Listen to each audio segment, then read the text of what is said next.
13 náà la wà yìí ó yẹ súnmọ́ mi síbí ọ̀pọ̀lọpọ̀ ló ti gbáradì láti wo Koleoso part 13 nínú wíìkì tí a wà yìí mẹ́sẹ̀gì wa ń wọlé lóríṣiríṣi pé ṣé Koleoso máa jáde ní wíìkì yìí àbí kò tún jáde mọ́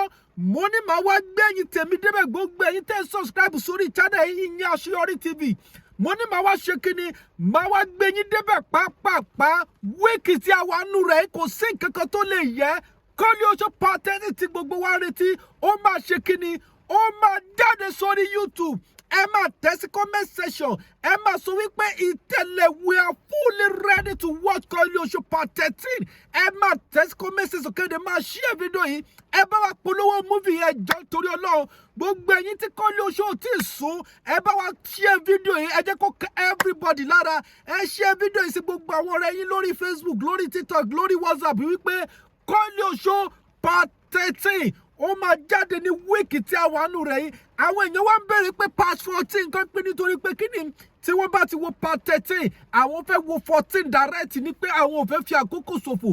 that is why tí mo fi ní subscribe sí channel yìí tó bá ti subscribe sí Àṣeyọrí TV ó ní miss any update wàá mọ ìgbà tí àwọn tí Koleoso part 14 máa jáde àti ìgbà tí 15 náà máa jáde nítorí pé kí ni Koleoso continue lọ back to back kò dúró rárá ẹ máa bá máa share video ìkàdé máa tẹ comment yín ẹ dẹ̀ máa subscribe sí channel Ìyìn Àṣeyọrí TV nítorí channel láti máa ṣe kíni láti máa gbé yín débẹ̀ bó bá ṣe lọ lágbólé Koleoso a máa fún yín jẹ pátápátá ni nítorí pé kíni Koleoso part 13 ládùn gan ẹ̀yin náà wo àwọn picture yìí ọ̀pọ̀lọpọ̀ ló ń wò pé ṣé Itele fẹ́ pa ẹfun ni kí Itele máa pa ẹfun kí ló ṣẹlẹ̀ tí Itele fẹ́ pa ẹfun ṣoṣo wá ń dé padà jídìde nínú Koleoso ni ìpàdé nínú Koleoso part 13 ibẹ̀ láti máa dáhùn gbogbo ìbéèrè tí ẹ ti bí wá látijọ́ yìí ọ̀pọ̀lọpọ̀ ló tún bí wá pé ṣé